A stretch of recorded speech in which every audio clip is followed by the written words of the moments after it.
elle est restée pour s'occuper d'eux pendant le week-end. Donc voilà, c'est pour ça que je suis venu tout seul. Mais, mais en tout cas, on aime bien revoir. Il y en a qu'on connaît depuis longtemps. On ne va pas dire combien de temps, sinon vous allez croire qu'on est vieux. Mais il y en a que je connais ici depuis très très longtemps. Hein.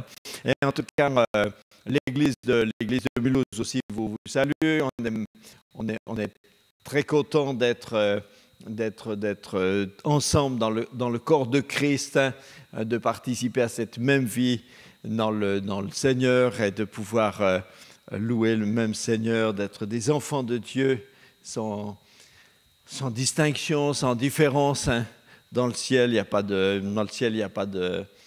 séparation, il n'y a pas de voilà, on est tous ensemble la famille de Dieu et c'est super, voilà.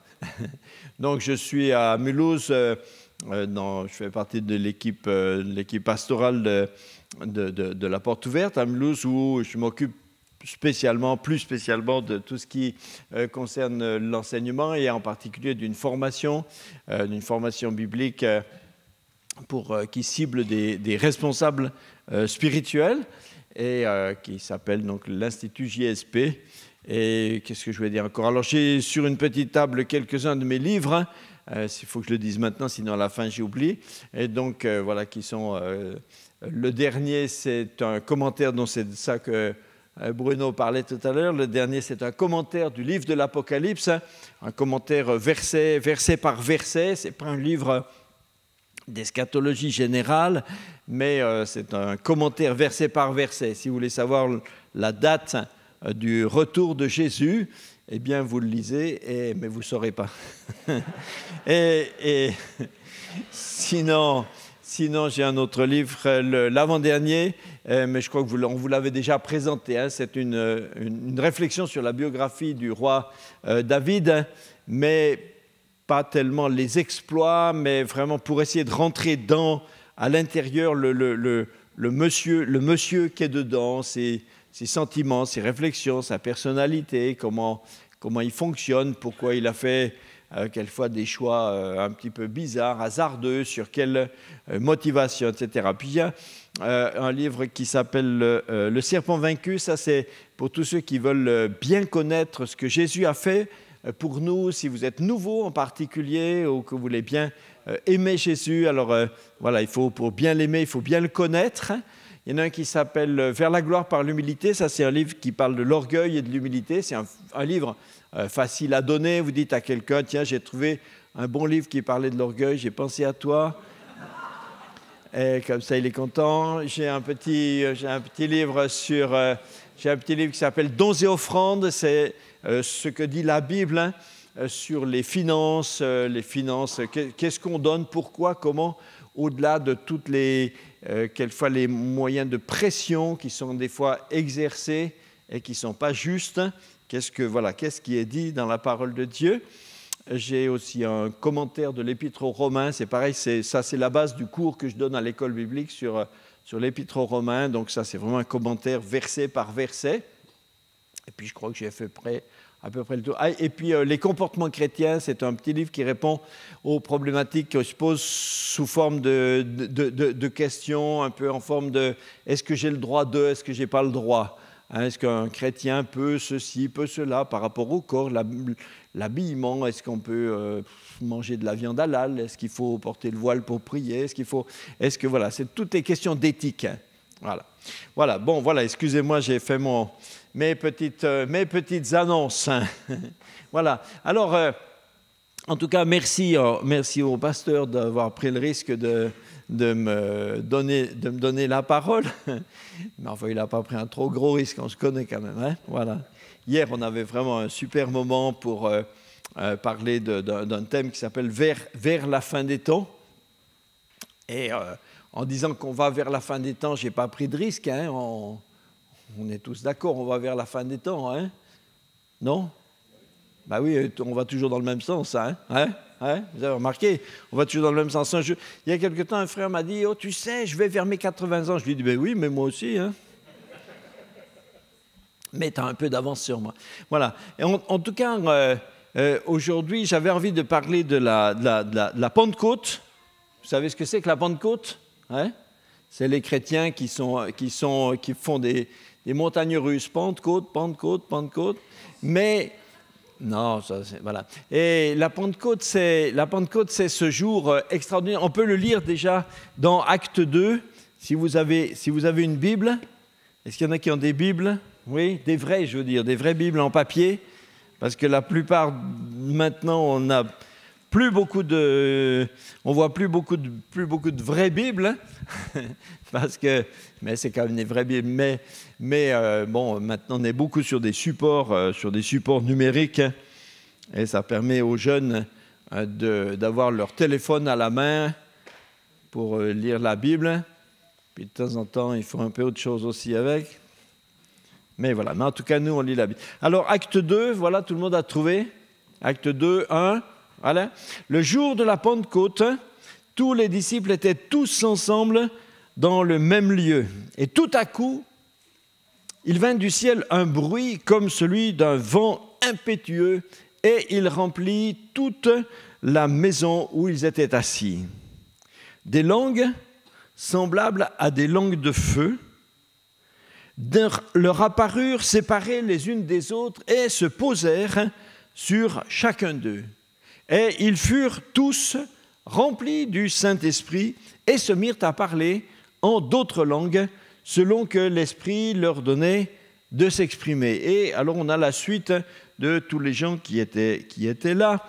Et verset 6, au bruit qui eut lieu, la multitude accourut, tous les gens de Jérusalem, elle fut confondue parce que chacun les entendait parler dans sa propre langue. Ils étaient dans l'étonnement, dans la surprise, et ils se disaient les uns les autres, mais tous ces types qui sont là, c'est des Galiléens, et comment est-ce qu'on les entend parler dans notre langue à chacun, notre langue maternelle? Et ici, il y a toute une longue suite de toutes ces langues concernées.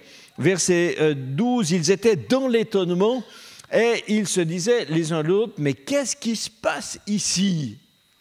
Alors, il y en a qui se moquaient, qui se sont dit, ouais, mais ils ont déjà bu un coup, ceux-là.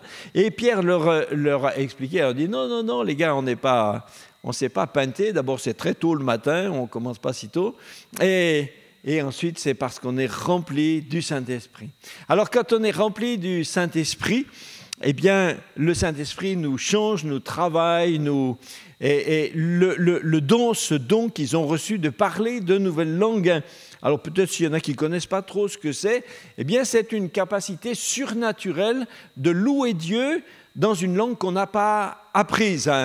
Quelqu'un qui aujourd'hui recevrait ce don de parler en langue, eh bien va louer Dieu dans une langue qu'il ne connaît pas. Et il ne sait pas, en général, on ne sait même pas de quelle langue il s'agit. Peut-être quelqu'un va parler tout d'un coup en chinois ou je ne sais pas quoi, moi, une langue comme ça. Et il loue Dieu. Et au début que j'étais converti, quand j'ai reçu ce don de parler en langue, je me souviens que j'étais à ce moment-là, je faisais mon service militaire. Et la caserne où j'étais, on venait juste de rentrer dans ces bâtiments et elle était encore en chantier, il y avait encore des bâtiments en construction. Et moi, j'avais une permission permanente de nuit, donc je rentrais tous les jours chez moi, je prenais le bus et je retournais le lendemain. Donc tous les jours, j'étais dans le bus avec des ouvriers du chantier. Et à force, on se connaît un petit peu de vue comme ça, quoi. Alors, quand je parlais en langue, dans mon culte personnel, tout seul, quand je parlais en langue, quand je louais Dieu dans cette langue nouvelle, je ne savais pas de quelle langue il s'agissait, ni ce que je disais précisément, mais ce que j'entendais, mes oreilles entendaient, ça me faisait un peu penser à une langue qui me semblait ressembler à de l'arabe. Mais à l'époque, je ne connaissais pas un mot d'arabe, donc je ne sais pas. Et puis, quand j'étais dans ce bus, alors un matin, il m'est venu une idée. Je ne vous le recommande pas, je vous dis juste ce que j'ai vécu. Mais il m'est venu une idée comme ça. Je me suis dit, tiens, ça serait bien que je parle en langue, parce que comme c'était tous des gars qui allaient travailler sur le chantier, il y avait beaucoup d'arabes. Alors, je me suis assis à côté d'un gars, un arabe, qui était tout seul dans le bus, comme ça. Et puis j'ai entamé la conversation sur la pluie, le beau temps, tout ça pour un peu le mettre à l'aise. Et puis au bout d'un moment, je lui dis, écoutez, tiens, est-ce que je peux vous dire quelque chose dans une langue étrangère et vous me direz si vous connaissez cette langue? Alors le gars m'a regardé avec des yeux un peu bizarres, il s'est dit, mince, je suis tombé sur qui là? Alors il m'a dit, oui, allez-y. Alors j'ai commencé à parler en langue, mais sans fermer les yeux, sans avoir l'air perché. Et comme je parlais exactement avant, pareil, ce qui m'a semblé être 2-3 phrases, comme ça, en le regardant tranquillement, paisiblement, je me suis arrêté. Alors je lui dis, est-ce que vous connaissez cette langue? Et tout de suite, le gars me dit, oui, bien sûr, je connais bien cette langue. Alors maintenant, c'est moi qui étais choqué. Hein. Je lui dis, mais alors, vous pouvez me traduire, ça veut dire quoi? J'ai dit quoi? Et le gars, sans hésiter, il m'a dit, mais c'est une prière. C'est une prière, celui qui prononce ces paroles s'adresse à Dieu, il l'appelle le Dieu très haut, et il lui demande que lui, le Dieu très haut, conduise tout, dirige tout dans sa vie. Voilà. Après, il me dit, mais vous avez appris ça où? Alors, du coup, j'ai essayé de lui expliquer un peu, mais on n'avait pas longtemps, hein, j'avais un quart d'heure, ce n'était pas facile. Mais moi, ça m'avait boosté aussi dans ma foi, parce que c'était ce dont je ne doutais absolument pas, j'étais sûr, mais j'aime bien le raconter, parce que je sais que quelquefois, il y a des chrétiens qui sont sceptiques par rapport au parler en langue. Hein. Bon, certains disent, oui, mais c'est du, comment ils appellent les psychologues, c'est du lalalisme. On se figure qu'on parle dans une langue, et puis blablabla, et on se met à dire des trucs comme ça, et en fait, ça ne veut rien dire du tout. Et moi, j'ai en tout cas, alors après, les gens me croient pas, hein, ça c'est de toute façon, voilà. Mais c'est une preuve extérieure qui démontre absolument que ce que j'ai reçu, c'est forcément quelque chose de surnaturel. Je ne savais pas quelle langue c'était et je pouvais parler à Dieu dans cette langue. Et ce qui était peut-être encore en plus curieux par-dessus, c'est que cette prière était exactement celle qu'avec mon épouse on faisait tous les jours, parce qu'on savait qu'on était encore à Grenoble sur le temps où j'étais évidemment dans mon service militaire, mais on ne savait pas ce qu'on voulait faire après. On irait où, on s'établirait où, on ferait quoi, etc. Mais notre souci, c'était de faire et d'être là où Dieu veut. Donc tous les jours, dans notre prière, avec notre intelligence, on disait, Seigneur, conduis-nous. Seigneur Dieu très haut, conduis-nous, dirige-nous. Et quand ce monsieur m'a traduit ce parler en langue, eh bien, c'est ce que le Saint-Esprit lui-même demandait à Dieu pour nous. Ouais. Donc, il y a ce que Dieu fait. Le parler en langue n'est pas une petite, une petite option, comme si c'était, voilà, vous avez des chrétiens qui ont toutes les options, d'autres pas. Il y en a qui ont les options charismatiques, d'autres, ils n'ont pas le lève-vitre électrique. Bon, alors, mais c'est pas une option. C'est la vie de l'Esprit de Dieu en nous. Quand les 120, ce jour de la Pentecôte, étaient dans la chambre haute, ils étaient dans la chambre haute parce que le Seigneur leur avait dit de rester à Jérusalem. Il faut que je regarde l'heure parce qu'on m'a dit que... Ah, c'est où l'horloge? Ah, elle est là-bas. D'accord, parce qu'on m'a dit qu'il y en a qui doivent partir avant qu'il fasse nuit. Hein? Bon, donc ils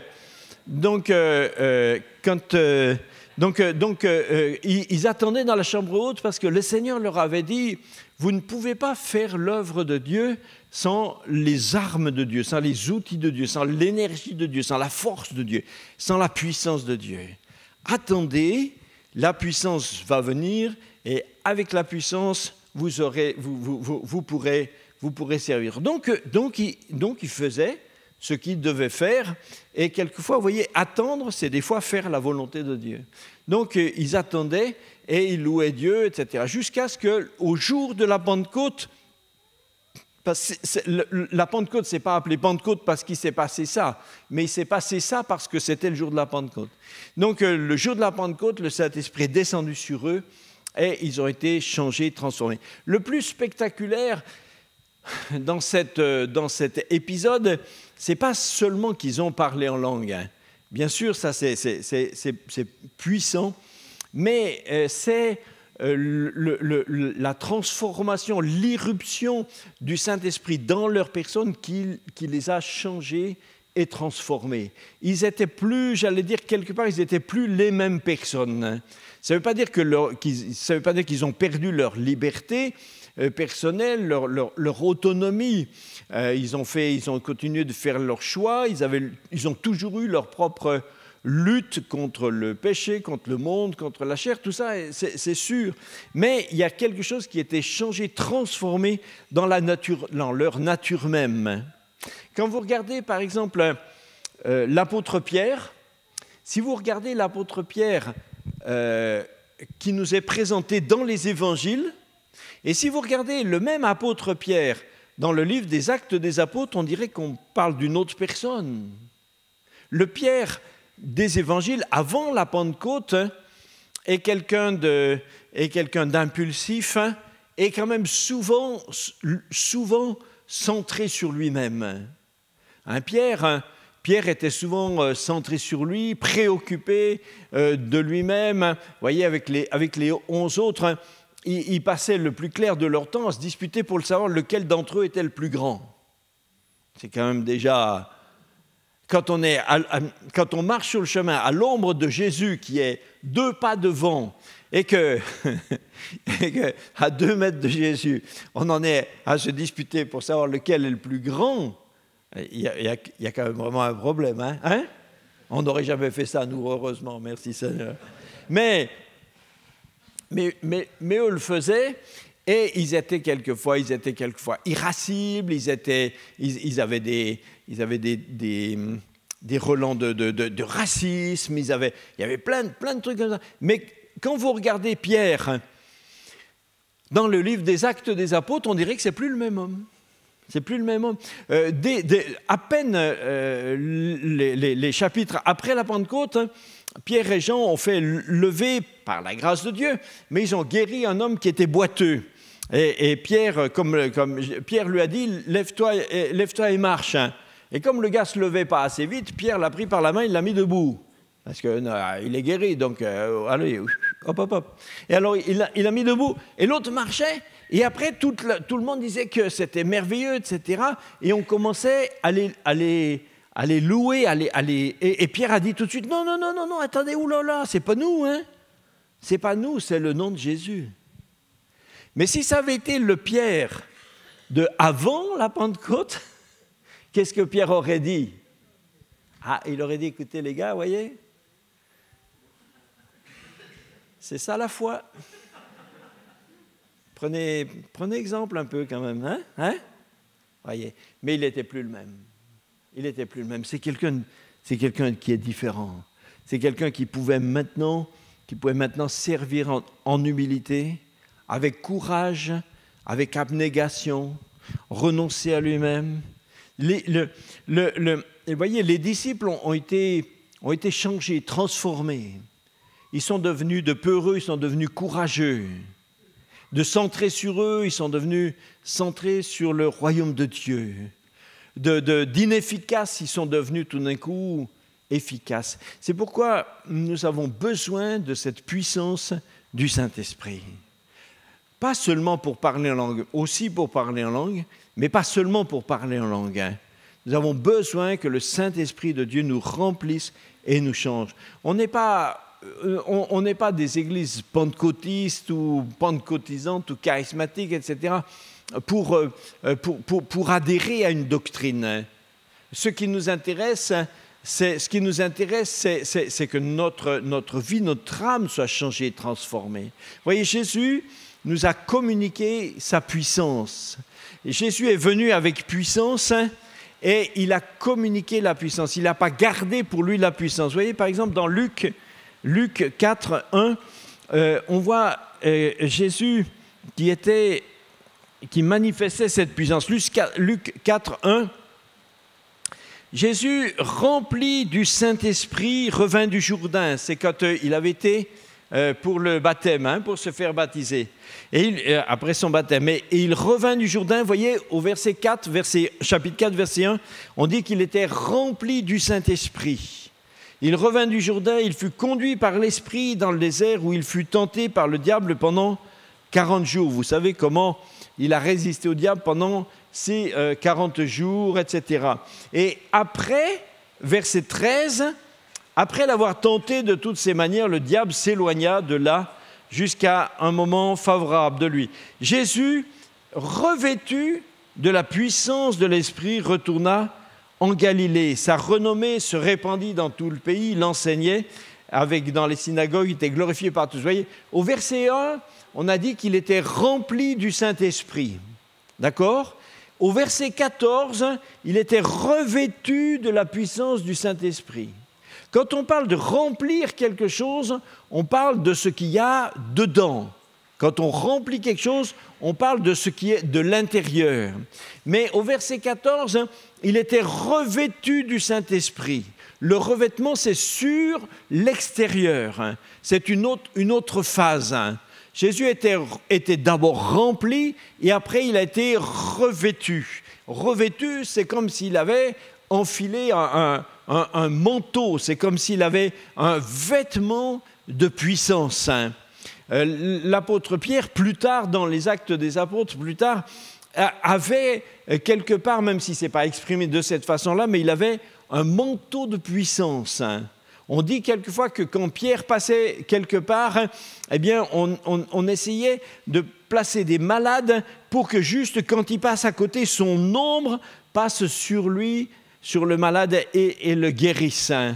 Ce n'est pas son ombre qui était devenue magique, ésotérique, mais ça veut dire qu'il y avait sur Pierre n'était pas seulement rempli du Saint-Esprit, mais qu'il avait ce revêtement. Il avait, aujourd'hui, pour être tendance, on dirait une aura de puissance sur lui. Il était revêtu extérieurement de puissance et sa puissance se communiquait, agissait jusque ceux qui étaient autour d'eux. Quand Jésus est monté au ciel, il est monté en disant je retourne au ciel et c'est mon manteau à moi. C'est mon manteau, je garde mon manteau, j'emmène mon manteau. Mais Jésus n'a pas dit qu'il gardait son manteau de puissance. Jésus a dit qu'il montait au ciel et il a dit « Mais attendez jusqu'à ce que je vous envoie la puissance, le Saint-Esprit survenant sur vous. » Jésus n'a pas ramené sa puissance, mais il l'a répandue sur l'Église. Pas seulement sur les 120 qui étaient dans la chambre haute, mais Pierre dit, mais c'est pour tous ceux en tout lieu, en tout temps, dans toute tribu, toute langue, toute nation, tous ceux qui croiront, c'est aussi pour eux. Ce manteau a grandi et il a été répandu sur l'Église. Jésus l'avait promis un petit peu avant dans Acte 1, Jésus l'avait promis, on l'a dit tout à l'heure, mais je le relis quand même. Acte 1, voilà, Acte 1, verset 6. Les apôtres réunis avaient demandé à Jésus, « Seigneur, est-ce que c'est maintenant que tu vas rétablir le royaume d'Israël ?» Eux, ils auraient aimé que ça aille très vite, que les 2000 ans d'histoire ne se passent pas et qu'on arrive directement à la fin. Mais Jésus leur répondit, « Ce n'est pas à vous de connaître les temps ou les moments que le Père a fixés de sa propre autorité. Mais pour ce qui vous concerne, vous recevrez une puissance, le Saint-Esprit survenant sur vous, et vous serez mes témoins à Jérusalem, dans toute la Judée, dans la Samarie, jusqu'aux extrémités de Douai, et bien plus loin encore de la terre. Voilà, la puissance du Saint-Esprit, c'est pour être témoin. Même si quelqu'un n'a pas été baptisé du Saint-Esprit et qu'il est un disciple de Christ, il a le Saint-Esprit en lui. Il a été renouvelé par le Saint-Esprit. Le Saint-Esprit est en lui, il est né de nouveau et on ne peut pas naître de nouveau si ce n'est par le Saint-Esprit de Dieu. Si quelqu'un est en Christ, il a l'Esprit de Dieu. Si quelqu'un, dit Paul, n'a pas l'Esprit de Dieu, il ne lui appartient pas.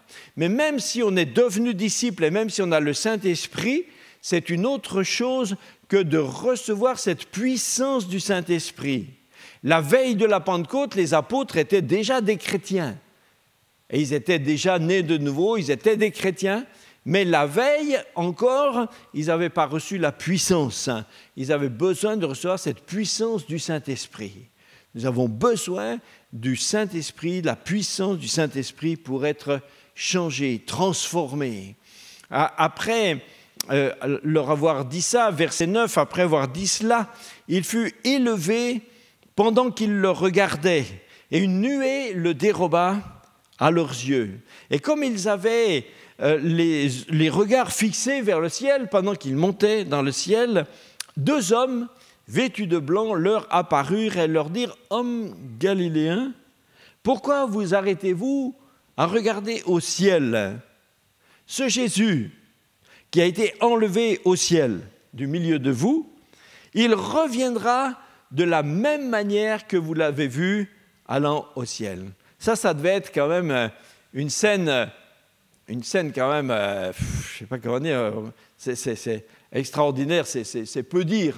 Hein, imaginez qu'on soit tous ensemble, comme ça, on discute avec quelqu'un, et puis à un moment, vous voyez cette personne, les pieds ne touchent plus par terre, et il commence à se lever comme ça, il monte dans le ciel, et les apôtres étaient là, les disciples étaient là, comme ça, ils le regardaient, et il montait dans le ciel, jusqu'à ce qu'à la fin, un nuage est passé devant, parce que sinon, voilà, ça aurait duré longtemps. Et il restait là, c'est pour ça que les anges sont venus, parce que les anges sont venus et disent, les gars, c'est fini, il n'y a plus rien à voir, il faut circuler maintenant, hein. Okay. Parce qu'il serait encore en train de regarder comme ça. Mais ça, c'est un truc que j'aimerais. Ça, c'est une scène que j'aurais bien aimé voir. Mais bon, en arrivant au ciel, je vais aller à la bibliothèque, je vais demander les cassettes. Je voudrais revoir mais bien sûr, pas de problème. Parce tout est enregistré, hein, il y a tout. Hein. Donc, je vais regarder ça. Enfin, vous ferez comme vous voudrez, puis on aura tout le temps après. Donc, en tout cas, ils ont vu le Seigneur, ils l'ont vu monter dans le ciel. Ils avaient les regards fixés sur lui, et peu de jours après l'avoir vu monter au ciel dans la gloire, peu de jours après, la puissance, le manteau est descendu sur eux. Et cette scène a été prophétisée dans l'Ancien Testament d'une manière absolument extraordinaire avec l'enlèvement d'Élie. L'enlèvement d'Élie, et c'est exactement ce qui s'est passé. Je ne sais pas si on va le lire ensemble, dans 2 Rois. 2 Rois, chapitre 2. 2 Rois, chapitre 2, vous connaissez peut-être l'histoire d'Élie. Élie et Élisée. Élie était un grand, c'est le modèle un petit peu, c'est le modèle, la référence quand on parle des prophètes de l'Ancien Testament. Élie, c'est le summum, quoi. Hein. Et Élie a servi longtemps au milieu avec beaucoup de persécutions, beaucoup de difficultés, dans un temps très difficile, où Israël s'était tout à fait paganisé, avec un roi qui était très méchant, mais Élie a tenu bon jusqu'au bout, et il a été très très fidèle. Hein. Alors le Seigneur lui a fait une fin glorieuse. 2 Rois 2, verset 1, lorsque l'Éternel fit monter Élie au ciel dans un tourbillon, Élie partait de Gilgal avec Élisée. Élisée, c'était son adjoint et son futur successeur. Voilà, c'était un peu le Timothée de Paul, quoi, hein. C'était son successeur. Élie dit à Élisée, écoute, reste ici, je t'en prie, reste ici, parce que l'Éternel m'a dit d'aller à Bethel. Mais Élisée dit, alors là, l'Éternel, aussi sûr que l'Éternel est vivant et que toi tu es vivant, je ne te quitterai pas. Donc ils sont partis ensemble et ils sont allés à Bethel. Quand ils sont arrivés à Bethel, il y avait là des prophètes et qui sont sortis vers Élisée et qui lui ont dit, à Élisée en douce, ils lui ont dit, dis donc, est-ce que tu sais que Dieu aujourd'hui va enlever ton maître Élie au-dessus de toi? Il a dit, oui, je le sais aussi. Ne m'en parlez pas. Mais Élie dit à Élisée, écoute, je t'en prie, reste là, ce n'est pas la peine que tu ailles plus loin, parce que finalement, l'Éternel m'a dit d'aller jusqu'à Jéricho. Mais Élisée répond, aussi sûr que Dieu est vivant et que toi tu es vivant, je ne te quitterai pas. Donc ils sont allés ensemble à Jéricho. Ils arrivent à Jéricho, il y avait de nouveau là des prophètes qui s'approchent d'Élisée et qui lui disent, hey, est-ce que tu sais qu'aujourd'hui, Dieu va enlever ton maître Élie au-dessus de toi? Il a dit, oui, je sais, ne m'en parlez pas. Mais Élie lui dit, écoute, Élisée, ce n'est pas la peine que tu ailles plus loin, reste là. Parce que finalement, Dieu m'a dit d'aller jusqu'au Jourdain. Et il a dit, écoute, aussi sûr que Dieu est vivant et que toi tu es vivant, je ne te quitte pas. Donc, ils ont continué ensemble, tous les deux, leur chemin. Ils sont arrivés au Jourdain et où ils ont rencontré 50 prophètes qui étaient là et qui se sont arrêtés en face d'eux, de l'autre côté du Jourdain, au bord du Jourdain. Alors, Élie prit son manteau, le manteau de la puissance, il a pris son manteau, il l'a roulé, et avec le manteau roulé, il a frappé les eaux du Jourdain, et les eaux du Jourdain se sont partagées. Et ils ont passé tous les deux à sec, au milieu du fleuve partagé, comme Moïse avait fait avec la mer Rouge. Ça, c'est quand même des scènes aussi extraordinaires, hein? Quand ils sont passés de l'autre côté, maintenant Élie dit à Élisée, écoute, il ne faisait plus de mystère, je vais partir. Alors, qu'est-ce que tu veux que je fasse pour toi avant que je sois enlevé? Élisée lui dit, je voudrais qu'il y ait sur moi une double portion de ton esprit. Ah, Élie lui dit, alors là, ce que tu demandes, c'est quand même beaucoup, hein? Mais, écoute, voilà le signe qui fera que tu l'obtiens ou pas. Si tu me vois pendant que je suis enlevé d'avec toi, ça veut dire que tu l'auras reçu. Sinon, non. Et comme ils continuaient de marcher ensemble, tout à coup, un char de feu, tiré par des chevaux de feu, les séparèrent, passe entre les deux, les séparèrent, et hop, le char de feu a embarqué Élie, qui est monté dans le ciel, dans un tourbillon. Élisée regardait depuis en bas et il regardait son maître partir dans le ciel et il criait, mon père, char d'Israël et sa cavalerie. Et puis, au bout d'un moment, il ne le vit plus. Alors, saisissant ses vêtements, il les déchira en 2 morceaux et il releva le manteau qu'Élie avait laissé tomber. Et puis, il retourna, s'arrêta au bord du Jourdain. Il prit le manteau qu'Élie avait laissé tomber et lui aussi, il en frappa les eaux et il dit, où est l'Éternel, le Dieu d'Élie? Et lui aussi, il frappa les eaux qui se partagèrent également aussi et Élisée passa. Et tous les prophètes qui étaient là, qui à Jéricho, qui avaient vu ça, se disaient les uns aux autres, l'esprit d'Élie repose sur Élisée.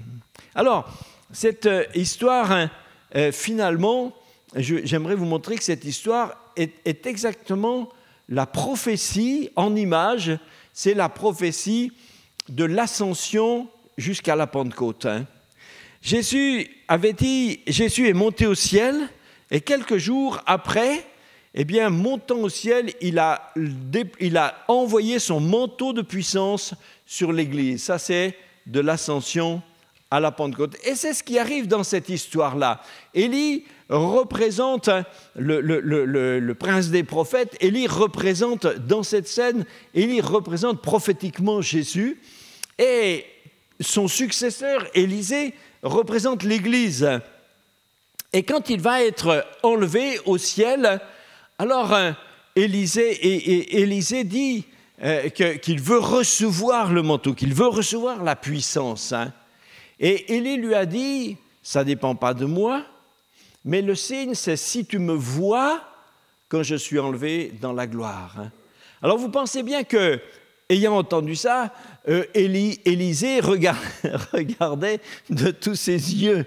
Et quand il a vu les chars de feu, le char de feu qui emmenait les chevaux de feu qui emmenaient Élie dans le ciel, Élisée regardait, et il a vu Élie qui montait dans le ciel. Maintenant, il savait que le signe s'est accompli et qu'il va recevoir la puissance. Et effectivement, quand Élie est monté dans le ciel, pourtant son manteau était avec lui. Mais quand il est monté dans le ciel, eh bien, il a laissé tomber son manteau. Pourquoi ? Parce qu'il allait dans le ciel, il n'avait pas besoin d'emmener son manteau de puissance au ciel. Il n'avait pas besoin de l'emmener avec lui, mais il l'a laissé tomber parce que c'est pour son successeur. Alors Élisée a ramassé le manteau de puissance et il a dit maintenant, où est le Dieu d'Élie ? Et cette même puissance était maintenant avec lui comme elle avait été avec Élie. Et pour que ce soit clair pour lui et pour tous les autres prophètes qui étaient là, Dieu a permis qu'avec cette puissance, il fasse exactement le même signe, le même miracle que Élie venait de faire un instant avant. Lui aussi, Élisée a pris le manteau, il a frappé les eaux du Jourdain. Les eaux du Jourdain se sont écartées et il est passé à travers. Tout le monde savait que la puissance de Dieu était sur lui. Voyez, cette puissance, c'est pourquoi le signe était que Élie a donné était vraiment un signe inspiré de Dieu. Il lui a dit, si tu me vois pendant que je serai enlevé, si tu vois mon élévation dans la gloire, alors tu recevras la puissance. Et la puissance de Dieu descend de Jésus, descend sur l'Église, pour autant que l'Église voit Jésus élevé dans la gloire. La puissance de Dieu, elle descend, elle est la puissance de la Pentecôte en rapport avec la relation que l'Église a avec ce Christ qui est élevé dans la gloire.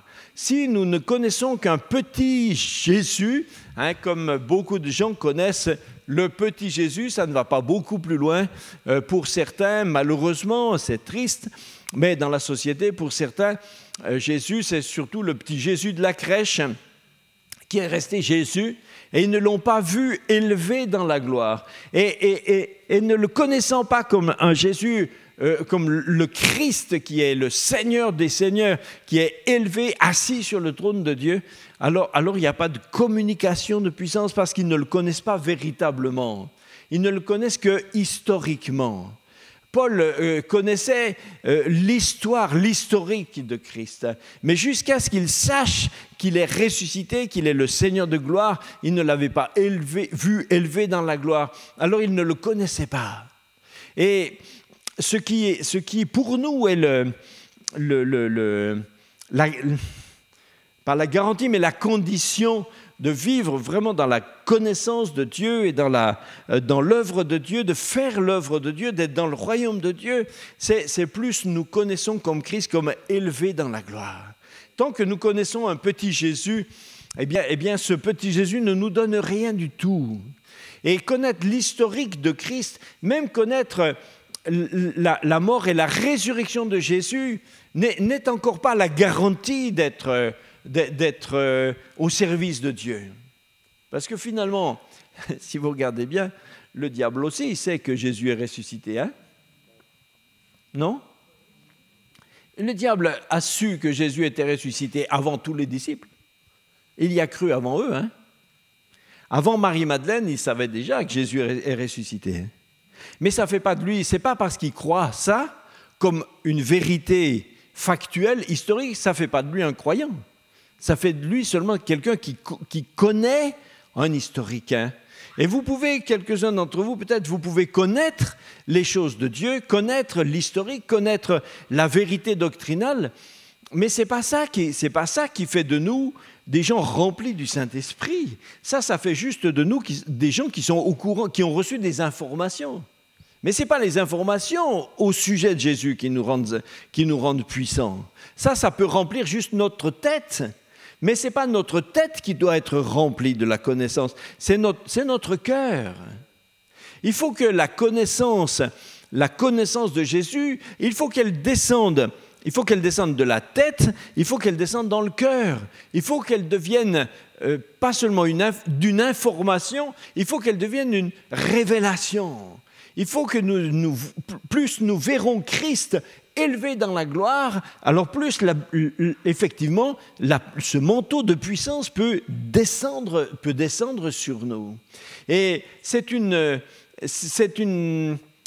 très différent d'être un croyant parce qu'on croit, parce qu'on est d'accord avec la doctrine, parce qu'on est d'accord avec la Bible. Tout ça, c'est bien, c'est un préalable, c'est super, c'est bien. Mais on n'a pas juste besoin de ça. Les apôtres, avant la Pentecôte, les apôtres étaient d'accord avec tout. Ils avaient vu Jésus guérir des malades, ils avaient vu Jésus ressusciter des morts, ils avaient vu Jésus chasser des démons, etc. Mais ils devaient encore le voir élevé dans la gloire. C'est pour ça que c'est exactement quelque part le même signe de ce qui s'est passé entre Élie et Élisée. Les apôtres étaient aussi là en train de le regarder monter dans la gloire. Mais maintenant, pas seulement sur cet acte-là, mais sur l'ensemble de tout ce qu'ils connaissaient, ce qu'ils avaient vu de lui, ça c'est un peu symbolique, mais ils ont vu qu'il était élevé dans la gloire. Plus vous aurez un grand Jésus, plus le Saint-Esprit alors peut vous investir votre cœur, votre âme, vos pensées, vos sentiments, votre volonté, votre personne, votre esprit. Plus vous avez un grand Jésus, plus le Saint-Esprit alors peut agir. C'est pourquoi on a besoin, pourquoi le christianisme n'est pas d'abord une question de connaissances théologiques, mais c'est une question de relation avec la grandeur de Dieu. Et il faut demander à Dieu que chacun d'entre nous, peut-être quelques-uns, peut-être des fois, ont besoin de demander vraiment à Dieu une révélation nouvelle de la grandeur de Dieu, une révélation de l'élévation de Christ dans la gloire. Quand chaque fois qu'on le verra élevé dans la gloire, alors on sera dans les bonnes conditions pour que le Saint-Esprit puisse descendre sur nous.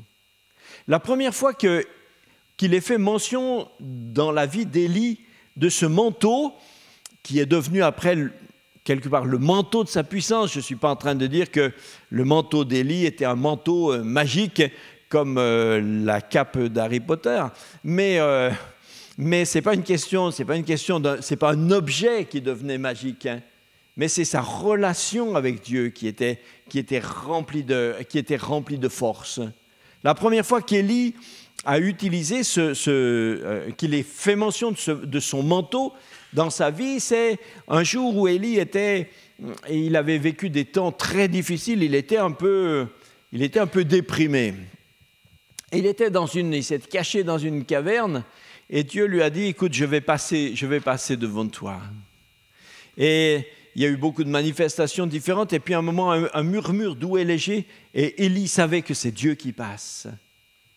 Mais plutôt que de se précipiter dehors pour, quelque part, regarder Dieu, il avait la crainte de l'Éternel. Et il s'est enveloppé, il s'est mis sur la tête, il s'est mis son manteau sur la tête parce qu'il avait la crainte de l'Éternel. Une crainte salutaire, une crainte saine, une crainte juste, une crainte qui est pas dans la terreur, pas l'angoisse, mais c'est une crainte dans le respect, la soumission.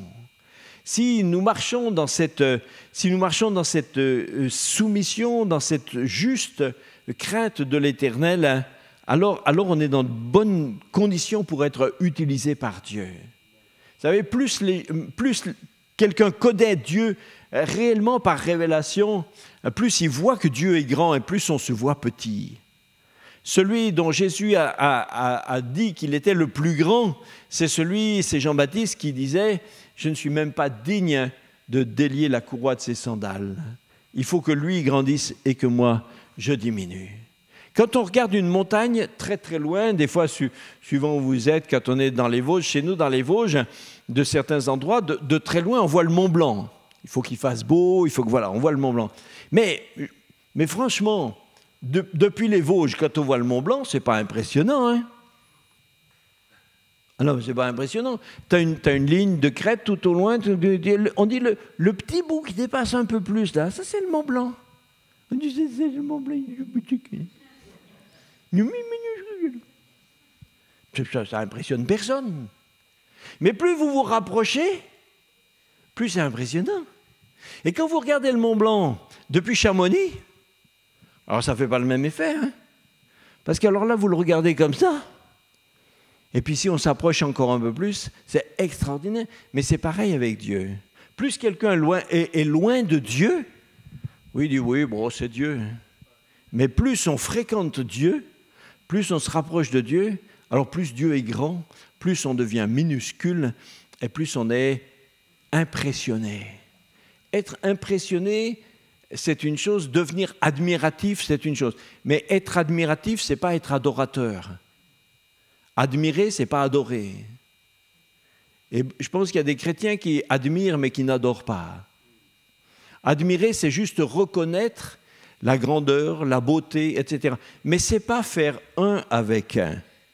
Adorer, c'est rentrer en relation avec, c'est être concerné par. Quand quelqu'un regarde un très très beau tableau, il regarde un beau tableau, il dit « Vraiment, j'admire cette œuvre ». Voilà, mais après, il rentre chez lui et puis il vit comme il veut. Mais on n'admire pas Dieu. Enfin, on l'admire, mais pas seulement. On adore Dieu. On devient un avec, on est concerné par. Et c'est cette relation, c'est dans cette relation que nous sommes avec Jésus. C'est ce qui est en quelque sorte préfiguré par cette scène dans 2 Rois 2 où Élie est monté dans le ciel dans un char de feu. Alors souvent, une question, il y a une petite énigme, des fois les gens disent « Mais pourquoi on a l'impression que Élie voulait se débarrasser d'Élisée ?» On dirait qu'il voulait se débarrasser parce qu'il lui dit « Écoute, c'est pas la peine que tu viennes, je vais jusqu'à Bethel. » Mais l'autre dit « Non, parce que Élisée avait déjà eu, lui aussi, comme les autres prophètes, il avait eu la révélation que c'est le jour où Élie part. Donc il dit « Non, moi je veux y être, absolument, je veux être là à ce moment-là. Hein. » Alors, bon, et Élie dit « Bon, ok, d'accord, allons-y. » Un peu plus loin, il lui refait le même coup. Il dit « Écoute, mais non, reste là, c'est pas la peine que tu viennes. Il faut que j'aille jusqu'à Jéricho. » Mais il dit « Non, je reste avec toi. » Après, il lui fait encore une 3e fois. Il dit « Écoute, il faut que j'aille jusqu'au Jourdain. Reste là, c'est pas nécessaire. » Alors, on s'est souvent, évidemment, demandé, mais est-ce que Élie voulait se débarrasser de son collègue? Pourquoi il ne veut pas le garder? En fait, ce n'est pas qu'il voulait s'en débarrasser, mais c'est par compassion. Parce qu'il sait que Élie savait qu'il partait dans le ciel, mais il savait qu'il partait définitivement. Et partir définitivement, ça s'appelle quoi en général? C'est mourir. C'est un deuil. C'est comme un décès. Il savait qu'après, Élisée se retrouve tout seul. Alors ça lui faisait de la peine. Ça lui faisait de la peine de faire de la peine à son fidèle copain. Et c'est pour ça qu'il dit, écoute, c'est pas la peine, c'est pas nécessaire. Et on voit très bien que c'est d'abord comme ça qu'Élisée l'a vécu. Hein, quand Élie est monté dans le ciel, Élisée ne l'a pas vécu joyeusement. même s'il savait qu'il recevait le manteau, mais sa première réaction, c'est une réaction de deuil, de chagrin. C'est pour ça qu'on dit, il déchira ses vêtements, ça c'est ce qu'on faisait quand on était dans le deuil, dans le chagrin, face à une nouvelle terrible, épouvantable, et c'est ce qu'Élisée a fait. Mais après, il savait qu'il était maintenant le dépositaire. Donc on voit que c'était une réaction d'amitié de la part d'Élie. Une deuxième question plusieurs questions se posent aussi dans cette scène avec ça, et c'est des fois aussi la notion de double portion. C'était quoi cette double portion? Pourquoi Élisée a dit « je veux la double portion ». Alors, si on comprend, quelquefois certains commentateurs comprennent que Élisée voulait en quelque sorte être 2 fois plus grand que son maître. Je veux 2 fois plus de force, 2 fois plus de puissance. En gros, je vais être 2 fois meilleur que toi, quoi. Et si ça avait été ça, la motivation d'Élisée, franchement, c'est quand même pas une très bonne motivation, hein. Ça me paraît tout à fait charnel comme motivation. Mais ce n'est pas ça que Élisée a demandé. La double portion, dans la loi de Moïse, la double portion, c'est la part du fils aîné. Dans la loi de Moïse, quand un homme partage ses biens entre ses fils, l'aîné a une double portion. Par exemple, si un homme a 3 enfants, a 3 fils, alors il va partager ses biens en 4 parts. Mais l'aîné, lui, il a 2 parts. S'il a 7 fils, il va partager tous ses biens en 8, parce que l'aîné a 2 parts. La double portion, c'est la part de l'aîné. C'est le droit d'aînesse. C'est pour ça que Ésaü a été profane, parce qu'il a méprisé la part, le droit d'aînesse. Il a méprisé la double portion. Quand Joseph a sauvé tous ses frères en Égypte, alors Jacob a dit que à cause de ça, c'est lui qui avait le droit d'aînesse. C'est lui qui avait la double portion. Et à cause de ça, effectivement, les fils de Joseph n'ont pas été considérés ils étaient 2, comme 2 demi-tribus, mais ils ont été chacun considérés comme une tribu entière. C'est-à-dire que la part de Joseph est devenue double. Vous pouvez, alors je ne veux pas vous lire tous les versets, mais s'il y en a qui aiment vérifier, parce qu'il y en a qui aiment vérifier des fois, vous trouverez ça dans Deutéronome 21, 17, et vous avez aussi ça dans 1 Chronique 5, 2, s'il y en a qui aiment vérifier. Mais, vous voyez, Élisée ne demandait pas à être 2 fois, il ne demandait pas à être double, il ne demandait pas à être 2 fois meilleur. Ce qu'il croyait, c'est que Dieu l'appelait à être le successeur d'Élie. Il disait qu'il voulait avoir ce qu'il lui faut pour être le successeur, comme la succession d'Abraham à Isaac, de Isaac à Jacob, de Jacob à Joseph, etc. C'est cette succession. Il a dit, je crois que c'est moi qui suis le successeur du ministère, et je veux être le fils aîné. Et il y avait beaucoup d'autres prophètes. On a vu que rien qu'à Jéricho, il y en avait 50. Et il y en avait encore tout un groupe, on en a vu à Bethel et à Jéricho, et au Jourdain, il y en avait 50 encore. Donc il y avait beaucoup de prophètes. Qui serait le successeur? Qui était le successeur? Qui était le fils aîné?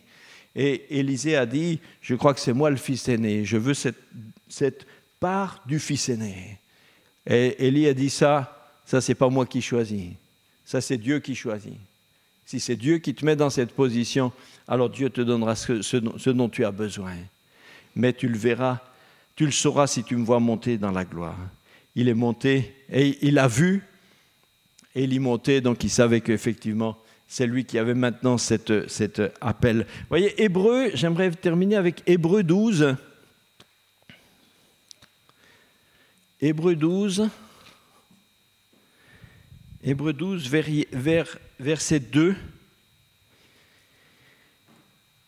Juste le verset 2. Et ayant les regards sur Jésus. Voilà, ayant les regards sur Jésus. Celui qui suscite la foi et qui l'amène à la perfection. Alors, la suite du verset, bien sûr, en échange de la joie qui lui était réservée, il a souffert la croix, méprisé l'ignominie, il s'est assis à la droite du trône de Dieu, etc.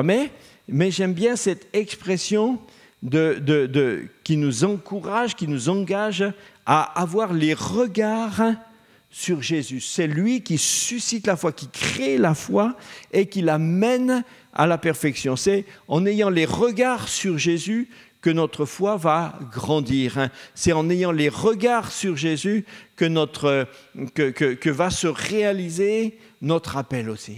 Chacun d'entre nous, nous avons besoin du Saint-Esprit. Nous ne pouvons pas faire l'œuvre de Dieu sans les armes de Dieu. Quelques-uns d'entre vous, vous êtes très, très intelligents. Si. Mais ça ne vous suffit pas. Avec ça, si c'est juste, avec ça, vous n'irez pas loin. Il y en a qui sont très courageux. C'est bien. Mais ça ne vous suffira pas. Il y en a qui ont des tas de qualités dans la sagesse, des capacités d'organisation, une puissance dans l'abnégation. Il y en a qui sont... Voilà, il y a toutes sortes de qualités extraordinaires. Mais aucune ne suffit, parce qu'on a besoin des armes spirituelles pour faire du travail spirituel. On a besoin du Saint-Esprit pour faire l'œuvre de l'Esprit. On a besoin de ce qui vient de Dieu pour faire les œuvres du royaume de Dieu. On ne peut pas passer à côté de ça. Et au fond, c'est tellement logique, c'est du bon sens. Comment travailler dans un royaume sans avoir les armes qui correspondent à ce royaume? C'est pourquoi le jour de la Pentecôte, ce n'est pas un jour juste pour commémorer le fait qu'il y a 2000 ans, le Saint-Esprit est descendu sur les 120 dans la chambre haute. Super, on dit merci Seigneur. Ce n'est pas ça, mais il faut surtout s'arrêter sur « et la promesse est pour vous ». En aussi grand nombre que notre Dieu les appellera. On ne peut pas se contenter juste, on peut pas... des fois, vous savez, moi je le dis pour moi-même, mais des fois on est bête parce qu'on finit des fois par se contenter en quelque sorte de ce qu'on a. Et des fois on dit, moi je suis comme ça. Mais est-ce que je suis comme ça? Est-ce que c'est ce que Dieu voulait? Est-ce que c'est le but? Est-ce que c'est l'entière réalisation de ce que Dieu voulait pour nous? Et on peut risquer des fois soi-même de se limiter dans une sorte de passivité. On se limite à notre seule dimension humaine, à nos dimensions de qualité, de talent, de savoir-faire qu'on a, etc., qui en eux-mêmes sont des bonnes choses. Mais on peut devenir passif et oublier que Dieu veut faire plus avec nous, qu'il veut nous remplir du Saint-Esprit. Alors, Hébreux 12.2 nous disait de regarder à Jésus. De regarder à Jésus. Le Saint-Esprit, c'est Jésus qui répand le Saint-Esprit. Il vaut mieux se centrer sur le donateur plutôt que sur les dons. Le but, ce n'est pas de se dire il faut que j'exerce les dons, Parce que ça, c'est pas la bonne attitude. La bonne attitude, c'est de regarder à Jésus qui nous donne la puissance. Ayant les regards sur Jésus, plus nous le verrons élevé dans sa gloire, alors plus il pourra répandre sur nous ce manteau de puissance. Et je crois qu'un aspect de la vie de l'Église dans les temps qui viennent, qui sont devant nous, et qui sont, je crois, des temps qui sont en train de changer de manière radicalement la société dans laquelle on est aujourd'hui, la société occidentale, change radicalement. On n'est plus du tout dans la même philosophie. Même les sociologues définissent aujourd'hui notre temps, notre société comme une société qu'ils appellent maintenant post-chrétienne. On a cru pendant des siècles, l'Occident a cru pendant des siècles qu'il avait converti la société. Mais ce vernis de christianisation, ce vernis s'est craquelé et la vérité apparaît aujourd'hui. La société s'est coupée, notre société actuelle a coupé ses racines judéo-chrétiennes et elle retourne de toutes ses forces vers le paganisme. Et toutes les valeurs du paganisme sont en train de reconquérir notre société. C'est pourquoi des valeurs de mort, des valeurs de choix éthiques épouvantables devant Dieu sont en train de conquérir la société. Et si elles le font, ne croyez pas que l'Église sera dans une bulle à part qui regardera ça de loin. Parce qu'au contraire, nous serons comme au temps d'Élie, confrontés au paganisme d'Akab, et le paganisme d'Akab et de Jézabel avait fait en sorte de persécuter, de faire mourir. C'est Dieu qui les a gardés surnaturellement. Mais le paganisme d'Akab et de Jézabel voulait éradiquer tous les croyants, tous les hommes de Dieu. Beaucoup sont morts, persécutés, assassinés, égorgés. Je ne veux pas faire peur à personne, mais il faut que nous soyons conscients que des siècles de tranquillité paisible en Europe nous ont fait croire que la vie normale de l'Église était ce qu'on vit. La vie normale de l'Église, c'est pas ça. La vie normale de l'Église, c'est l'Église d'Arabie Saoudite, c'est l'Église d'Afghanistan, c'est l'Église de Corée du Nord, c'est l'Église du Vietnam, c'est l'Église du Nord du Nigeria, c'est l'Église du Chiapas. Ça, c'est l'Église biblique normale. Nous sommes l'Église anormale. Et le paganisme qui est en train d'exploser aujourd'hui, en très peu de temps, les valeurs de notre société sont complètement changées. Aujourd'hui, nos petits-enfants reviennent de l'école maternelle en nous disant dans ma classe, il y a un petit garçon, l'année passée c'était un garçon, aujourd'hui il dit qu'il est une fille. C'est des choses... Mais il y a 10 ans, même il y a juste 10 ans, on nous aurait raconté un truc comme ça, on aurait dit, écoutez, il y a un fou quelque part. Mais aujourd'hui, c'est les valeurs. Et les générations qui montent, nous qui sommes, comme moi, des vieux, eh bien, ces choses-là nous apparaissent tellement absurdes, mais ceux qui sont baignés dedans depuis leur tout jeune âge, eh bien, c'est devenu leur monde naturel. C'est pour ça qu'on est en train de fabriquer une société post-chrétienne qui rentrera en conflit radical avec tout ce qui est chrétien. Frères et sœurs, si on ne se prépare pas à vivre dans le royaume de Dieu comme Élie vivait dans le royaume de Dieu, dans le conflit, dans la persécution, dans les antagonismes, dans des choses difficiles, alors on va être dépassé, frères et sœurs, il faut se préparer. Il faut se préparer. Sans la puissance du Saint-Esprit, alors on est balayé. Parce que nos quelques bonnes intentions ne tiendront pas une seconde face au paroxysme d'opposition et de violence qu'il y a dans ce paganisme. Le paganisme, ce n'est pas des idées à propos de l'idolâtrie. Non, ce n'est pas ça. Le paganisme, c'est la puissance qui s'oppose totalement à tout ce qui vient de Dieu. Et forcément, tout ce qui est chrétien est un obstacle qui fait l'objet de leur haine, frères et sœurs. J'ai l'impression que certains chrétiens se reposent encore, n'ont pas compris que notre civilisation est dans un virage. On n'est pas seulement dans un virage, on est quasiment en train de sortir du virage.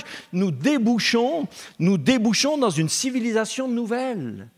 Notre civilisation judéo-chrétienne est en train de finir de s'écrouler. Comme la civilisation romaine, l'Empire romain a duré des siècles, mais quand il s'est écroulé, c'est subi. Les civilisations mettent longtemps à s'établir, mais elles s'écroulent d'un coup. La civilisation grecque s'est effondrée d'un coup. Notre civilisation séculaire, judéo-chrétienne, moderne, notre monde occidental est en train de s'effondrer. Il laisse place petit à petit à un totalitarisme soft qui ne sera peut-être pas un totalitarisme à la bolchevique, mais c'est un totalitarisme qui rentre dans l'esprit des personnes afin de leur faire aimer leur totalitarisme. C'est le meilleur des mondes d'Aldous Huxley.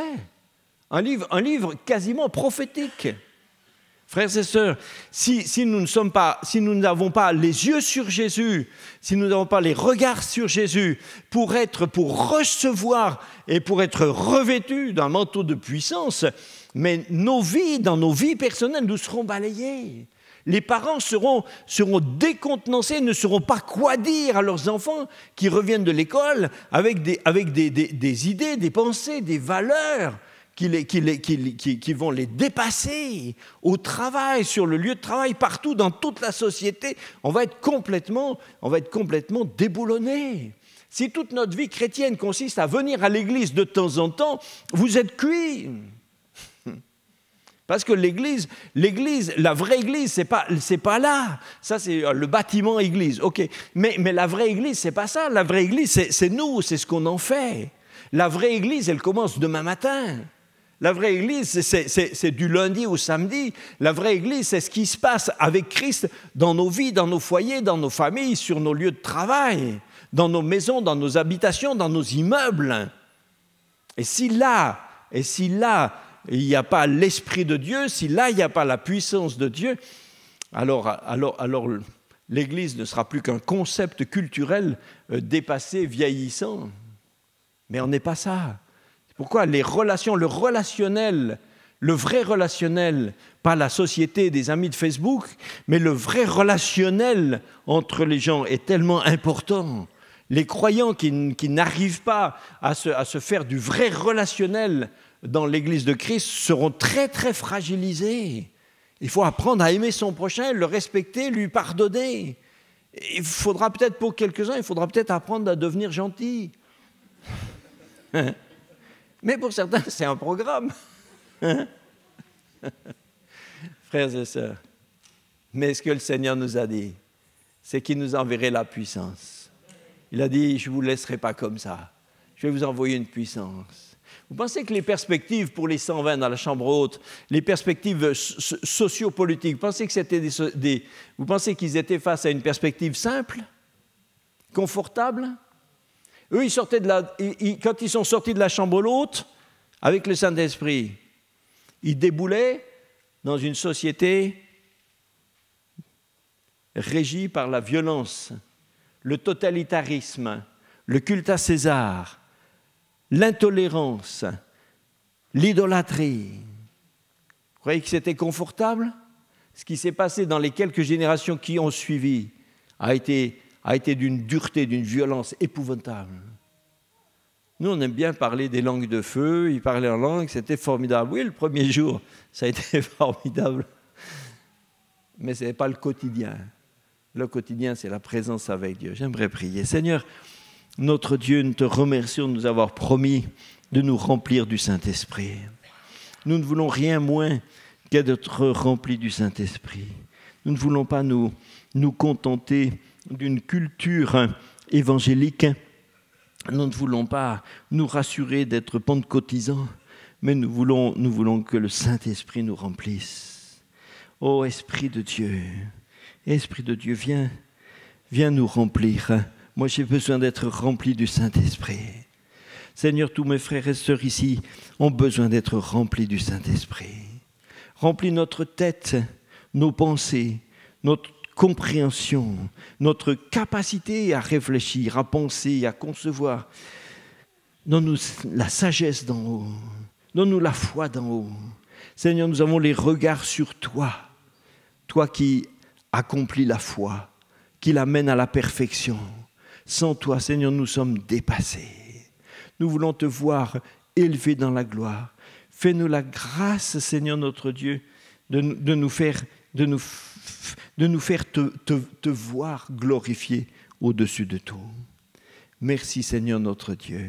Je te prie de bénir ceux qui, peut-être ce matin, peuvent être quelque part un peu dans l'angoisse à cause de ce qui vient d'être dit.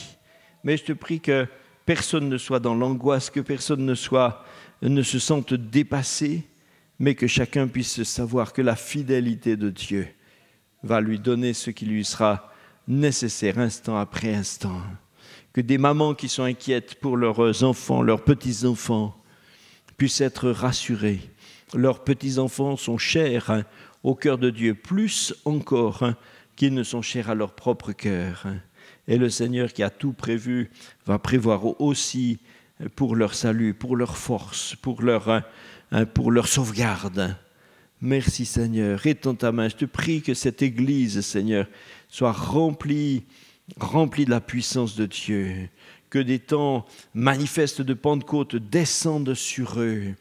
Que les pasteurs, que Bruno et que tous ceux qui travaillent avec lui, son épouse, tous ceux qui travaillent avec lui dans les responsabilités dans cette Église soient remplis de la puissance du Saint-Esprit, qu'ils deviennent forts comme des lions avec la puissance de Dieu. Que cette communication de puissance soit sur chacun. Au nom de Jésus. Amen.